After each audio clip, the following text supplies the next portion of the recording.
Helai hi Gio Tower tur ania tia aban pakhat hi tuna lang thei chen hi fit som ni ang velen ta a ban hi khat ni thum li nga ruk ban paruk an zom to ania tuna him ban pasari na tura ni le me ka tuna hian asan rong hi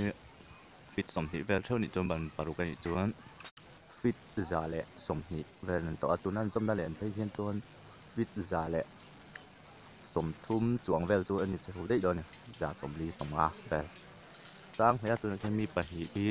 an thok me ka mu an te hle ni to sang tu ka ki an zum pok hian an lang thei tok tok an lang fiat zo to me ulo ani e camera tang koi